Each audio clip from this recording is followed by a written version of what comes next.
to the channel. I'm back to break down this 13-game MLB DFS slate on DraftKings and FanDuel. Last week of the MLB season, we have some playoff races coming down to the wire. Lots of good stuff to get into. Before we do, a quick reminder that if you do enjoy the content at any point in this video, if you could please take a moment to leave a like on this video, subscribe to the channel, hit the notification bell. That would be greatly appreciated. It takes 2 seconds, it's free, and it does greatly help me. And I do offer an MLB DFS premium package as well as an NFL DFS premium package. I know the MLB season is kind of winding down here, but if you're getting serious about NFL DFS, go ahead and check that out as well. That's linked below in the description. And with that being said, don't forget to stay tuned to the end of the video for my home run call of the day, and let's get into it. So as always, I like to go ahead and sort my sheet by K rate. It's fantasy sports. We get points for strikeouts, and the top guy on the slate today is going to be Brandon Woodruff taking on the St. Louis Cardinals. He comes with a 30.2% K overall, a 13% swinging strike rate, 29.3% K rate to righties, and a 31% K rate to lefties. As far as the Vegas lines are concerned right now, Milwaukee comes in as a 122 favorite. This game is expected to stay pretty close. He's in St. Louis, which is a great pitching environment, and he should be in a pretty good spot here. And then, as of course, the playoffs standings, Milwaukee currently does have it clinched up. So they're not exactly going to be pushing quite as hard as some of these other teams. But that's one thing I want to talk about a little bit more than I ever have in this video, because the standings are going to kind of matter in this last week. It's going to be teams that really don't care that much. There's going to be teams that really need to push. But Woodruff taking on Wainwright, definitely going to be a viable option on this slate tonight, taking on St. Louis. Zach Wheeler taking on Atlanta tonight. He has a 29.2% K overall, a 28.5% K rate to righties, and a 29.7% K rate to lefties. Really good across the board, ground ball, fly ball rates, all of the above. And then when you're looking at the standings, Atlanta and Philadelphia in a serious battle for the NL East. So these are big games. So Zach Wheeler is a guy that I'm definitely going to have a lot of interest in, because he's been a workhorse pitcher all season long. This is a game where they really need to win, and I guarantee his leash is going to be very long here. He's a 105 underdog, and he's currently priced at 10.7 on FanDuel. Over on DraftKings, they have him priced at 10.5. Looking at his most recent performances, 99, 101, 93, 97 pitches, 9, 8, 6, 9 Ks. The guy just gets the job done, and then 0, 1, 1, 1 earned runs, 1 or less earned runs over his last 5 games, and has been really good. I'm sorry, over his last 4. The 5th game, he gave up 4, but you get the point. Zach Wheeler's been really, really good, and he's definitely going to be at the top of my list, especially when you're factoring in the repercussions of this game. Yu Darvish taking on the LA Dodgers. He comes in with a 29.2% K overall, a 32.8% K rate to righties, and a 29.6% K rate to lefties. Really doesn't get the best matchup taking on this Los Angeles Dodgers team, though. So, I mean, while it's not like the Braves are the easiest matchup in the world either, talking about a guy like Zach Wheeler, I think Zach Wheeler is definitely in a different tier than Yu Darvish at this point in the season. And Yu Darvish is going to be kind of just a tournament play for me, a dart that if I want to go to, yeah, some lower ownership that has some higher upside, I could do that. But the Dodgers have a 4.61 implied total. He's not exactly expected to dominate. Not a spot I'm going to. And Charlie Morton taking on the Philadelphia Phillies in that same game. I think I'm going to really lock in on pitching in this game, because I think both sides are just great options. A 28.2% K overall, 25.4% K rate to righties, and a 31.3% K rate to lefties. Has been very dominant against lefties, specifically on the season as far as strikeout rate. And we know Philadelphia Phillies, top threat in Bryce Harper is a left-handed thrower. A left-handed hitter himself. So that does help our case out for sure. Charlie Morton's 8.6 on FanDuel. Over on DraftKings, again, I'm priced at 9.2. And as mentioned, this is a huge game for both sides. So I think both pitchers really going to show up here, really going to have long leashes. It could be expected to pitch deep into this ball game. And for that reason, they're making a lot of sense to me on this slate tonight for sure. Definitely like both sides there. Chris Sale taking on the Baltimore Orioles, another guy that they really need to win. They just got swept by the New York Yankees, and Boston competing for that wild card spot. In the AL, currently it is the Yankees and Boston, but Toronto, Seattle, Oakland all behind. Toronto and Seattle have a reasonable case of being able to catch up, as well as those other teams. So you get the point here. Chris Sale, I think, could be a great option as well, taking on a Baltimore team that could even be rolling out a not-so-good lineup at this point in the season, because, as mentioned, there are teams that are playing for stuff, and there's teams that aren't, and the Orioles are definitely a team that aren't playing for anything. So I think Chris Sale at 10K on FanDuel, over on DraftKings at 9.4 could be a guy that could maybe, make a very good case to fade those other guys that I talked about in that big game if I had to go to someone else. And, it's going to make a lot of sense here. Last time taking on Baltimore, he really didn't have the best pitching performance, but I think that he could definitely bounce back in this one. And as mentioned, I think they really need the win, so I think they're going to maybe push him more than they ever have since returning from an injury here to try to really get him deep in this game, get the win, and get back on track for that wild card race. So I like Chris Sale. Logan Webb taking on Arizona. They're an easy team to target. He has great ground ball, fly ball stuff, good K stuff. About 29.6% carry to righties and a 22.5% carry to lefties. So I think that Logan Webb could definitely be an intriguing play here, taking on Arizona. And looking at the Vegas lines right now, he is a 291 favorite. So he's expected to win pretty easily here. He's 9K on FanDuel over on DraftKings. They've got him priced at 8-9. And another guy that you could definitely be looking to on this slate today. I mean, pitching, there's definitely few and far options. There's plenty of options to be had is what I'm trying to get at here. Chris Bass taking on Seattle could definitely be an interesting option with his K rate in the Seattle lineup not looking so great. Brady Singer taking on Cleveland. He's a bit of a raw talent. Really hasn't had the greatest season in the world, but if there ever a time to take a shot on him, I do think this would be the case because Cleveland just continues to be a squad that I'm willing to target. He's at home here.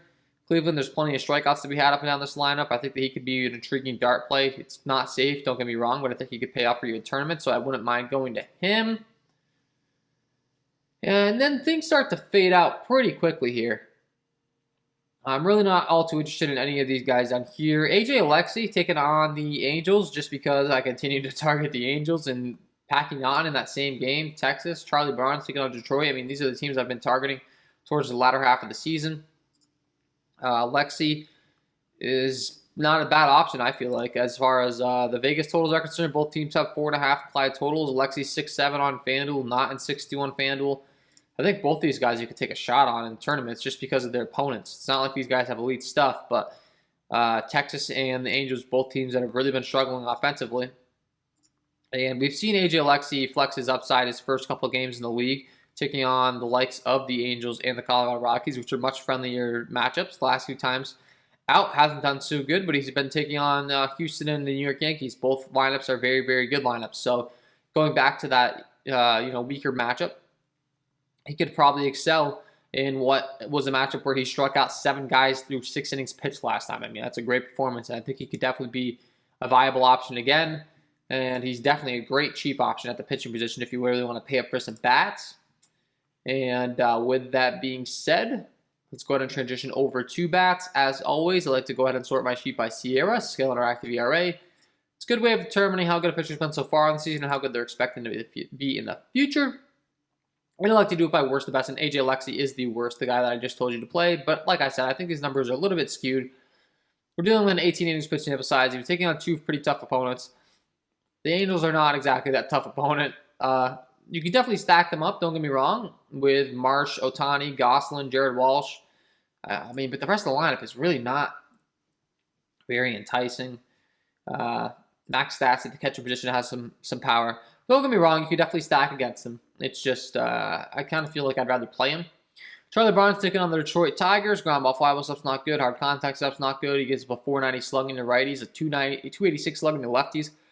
Has been much more effective against lefties than righties. So the right-handed power for Detroit, you could definitely be looking to. The problem is Detroit really doesn't have the most power. And also, if it's not going to be Charlie Barnes, it's expected to be Luke Farrell. Regardless, I think this Minnesota bullpen could maybe be in a little bit sooner than we think.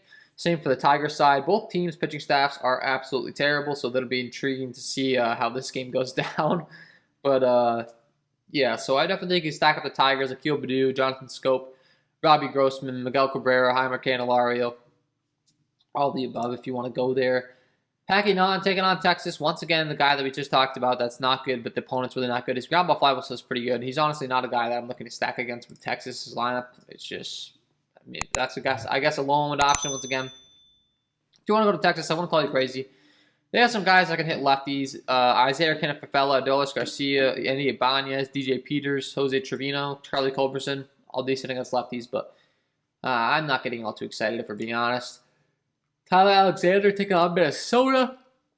Ground ball, fly ball stuff's not good. Hard contact stuff's not good. A 495 slugging given up to righties. 291 slugging up to lefties. He's a left-handed hurler himself that excels mostly against lefties.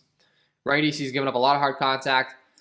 So the Twins righties are definitely going to be in play for me. Byron Buxton, Josh Donaldson, Mitch Garver, Brent Rooker, Miguel Sano, like them all. And then, of course, once you get to that Tigers bullpen, it's just going to get even better for them. So that makes a lot of sense to me today for sure. Bruce Zimmerman taking on Boston. We mentioned Boston needs a win. They've been taking on the Yankees in that hard pitching series. And let me tell you what, Bruce Zimmerman could be a great bounce back spot for them because he's not good. Ground ball, fly ball stuff's not good. Hard contact stuff's not good. He gives up a 49 slugging to righties, a 471 slugging to lefties. I feel like this could just be a spot where the Sox go off after being frustrated by being swept. You know, they just come out with a vengeance here and blow up on this weak Orioles pitching staff. They have a 5.98 implied run total. I'm sure they're going to have some ownership, but for a good reason. And I'm really going to like the power righties against Zimmerman. Enrique Hernandez, Hunter Renfroe, Xander Bogaerts, JD Martinez, Bobby Dahlbeck, Christian Vasquez. It's in Camden Yards in Baltimore. Great hitting environment. I love targeting this ballpark. If you've been watching my content all season long, you know. If you're new here, Oriole Park at Camden Yards is the place to go for home runs. So I love targeting this ballpark for sure. And I definitely like the Boston Red Sox bats tonight. And I don't mind playing the lefties either whatsoever because once they get Zimmerman out of this game, Orioles bullpen is terrible. Aaron Savali taking on the Kansas City Royals. He's been given up a 495 slugging to righties, a 410 slugging to lefties. Really doesn't strike many people out either. And the Royals don't exactly have the most loaded lineup in the world, but it's 82 degrees, 6 mile-an-hour winds blowing out to the left. Pretty good hitting weather here compared to some of these other ballparks. And I'm definitely going to have interest here. Whit Merrifield, Nicky Lopez, Salvador Perez, Andrew Benintendi, Carlos Santana, Adalberto Mondesi, Ryan O'Hearn, Hunter Dozier, 1 through 8 really make a lot of sense to me here. Taking on Zavali. So if you want to go to that stack, if they're low owned here, we have Kyle Freeland taking on Washington in a game that's in Coors Field, 71 degrees, 11 mile-an-hour winds blowing out the straightaway center. That is going to be tremendous hitting weather in Colorado, best hitting environment in baseball. Shocker. We're going to be targeting Coors Field. Rockies, Coors Field, green across the board here. And both sides have high implied run totals. Kyle Freeland's not good. He gives up a 49 slugging to righties, a 451 slugging to lefties. I think you can target him with both sides. The Rockies bullpen's not good. The Nationals bullpen's not good. This game lines up for a lot of runs to be scored. And I'm going to like Garrett Hampson, Trevor Story, CJ Cron, Elias Diaz, Colton Walker, and Jonathan Daza on the Rocky side, taking on the lefty and Corbin. And on the National side, you got to like the righties and Lane Thomas, Alcides Escobar, Josh Bell, Kira Ruiz, Kyle Kieboom, Jordy Mercer, and then lefty on lefty I don't have an issue with because once you get that Rockies bullpen, as mentioned, it is not good. So I think you'd be targeting that spot for sure. Jameson Taillon taking on the Toronto Blue Jays. This is going to be a big series for both sides in the Toronto Yankees matchup. He's been giving up a lot of ground ball, fly balls issues here. 438 slugging to righties, a 426 slugging to lefties. Specifically against lefties, his ground ball, fly ball stuff's really not good. Across the board, though, it hasn't been the greatest in the world, and we know the Toronto Blue Jays lineup is pretty stacked. So, I don't hate the Blue Jays stack whatsoever. A 4.91 implied run total. The only thing that's not good for them really is the Yankees bullpen's pretty good, but if they can get out early, maybe get up big, and the Yankees are kind of forced to concede this game in the hopes to win the next one, and then this could be a spot where it pays off. So that would be the thought process there. George Springer, Marcus Semien, Vladimir Guerrero Jr., Bo Bichette, Teoscar Hernandez, Corey Dickerson, Santiago Espinal, all the above. You can stack this line up and down, 1 through 9. Randall Grichuk in the 9 spot could be a great 9-hitter to do a wraparound stack with. So I like that spot. Luke Weaver taking on the Giants. He gives up a lot of hard contact, 41.2% hard contact rate. That's worse on the slate with a 426 slugging to righties and a 553 slugging to lefties. 38.8% hard contact rate, a 352 WOBA. That's going to be a big issue for him taking on the San Francisco Giants lineup tonight, especially if they're at full capacity here. If they don't rule out the strongest lineup in the world, we can maybe talk about fading. But it's in San Francisco. It's really not a good hitting environment. That's really the only thing that would talk me off of it. But let me tell you, this looks like a great spot for these Giants, and specifically for the left-handed hitters. Tyler Stella, Lamonte Wade, Brandon Crawford, Mike Yastrzemski. And then, of course, the righties, I don't have an issue with targeting either, and Posey, Bryant, Longoria. The only thing that could possibly make this better is if the Giants were on the road in Arizona. But definitely like that spot for sure. And then we have a whole slew of pitchers that have struggled more so against righties than lefties here, to be honest with you. And I can just kind of highlight them all. It's going to be Jose Urquidy, Ryu, Kikuchi, Wainwright, and Waka. Wainwright being probably the exception here. He's been worse against lefties, but Urquidy, Ryu, Kikuchi, and Waka. So that's going to be the Rays, the Yankees, the Athletics, and the Houston righties that we have interest in based upon these pitcher splits. The A's only have a 4.11 implied run totals in Seattle. It's not the best hitting environment, so I'm not getting too excited there. As far as the next spot here in the Houston Astros, I think they could be in a great position here to beat up on this Rays pitching in Michael Wacha. I just think Michael Wacha has been struggling all season long, and when he gets to take on a good lineup, could be an issue. Altuve, Bregman, Gurriel, Yordan Alvarez, Carlos Correa, Kyle Tucker, Chas McCormick, all going to be in play for me. The Chicago White Sox are taking on a rookie pitcher here in Riley O'Brien. He's expected to have an above-average K rate, but he has a really big walk issue from the reports that I'm seeing. So take that for what you will. Regardless, guy that's making his MLB debut against a very good lineup in the Chicago White Sox is a spot that I would definitely have interest in the White Sox. Tim Anderson, Luis Robert, Jose Abreu, Yasmani Grandal, Eloy Jimenez, Yon Moncada, Larry Garcia, Andrew Vaughn, Cesar Hernandez. That lineup is just ridiculously deep. You can play them 1 through 9. And then, as mentioned, we want to target the Yankees righties here, taking on Ryu. So that'd be LeMahieu, Judge, Stanton, Torres, Gary Sanchez, Gio Urshela against Ryu. Lefty's going to have a much worse matchup here, but if you want to go to them in Gallo Rizzo, I think we know that this Yankees lineup does have some pretty high upside. And also the Blue Jays bullpen is nothing that I'm too scared of, so that would be my thought process there. And with that being said, before I let you guys go, I got to give you my home run call of the day. Let's get into it. And my home run call of the day today is going to be Hunter Renfroe taking on Bruce Zimmerman and this Baltimore Orioles pitching staff. I had mentioned the Red Sox really needing some wins to stay in this wild card race after getting swept, and I think they're going to be out for vengeance in this series, and then they get the matchup of some terrible pitching. I think there could be some fireworks in this game for this Red Sox offense, and it all starts with Hunter Renfroe taking on the lefty here, breaking down what Bruce Zimmerman throws. And his numbers, he's giving up a 484 slugging to righties with a 38.3% hard contact rate, a 352 WOBA, only a 36.5% ground ball rate. And then as far as his repertoire is concerned, goes to the fastball 41% of the time. On average, you're looking at about a 91 mile an hour fastball, and Renfroe crushes that pitches off left-handed pitching. A 233 ISO with a 309 WOBA. And then as far as the changeup's concerned, Zimmerman will go to that about 31% of the time, and Renfroe can crush that as well off left-handed pitching. A 246 ISO with a 341 WOBA. Love this spot for Hunter Renfroe. Get him in your lineups because he is my home run call of the day. So there you have it, guys. Hunter Renfroe. Get him in your lineups, and that is all from me in this one. If you did enjoy the content, if you could please take a moment to leave a like on this video, subscribe to the channel, hit the notification bell so you don't miss any future content that I upload. That would be greatly appreciated.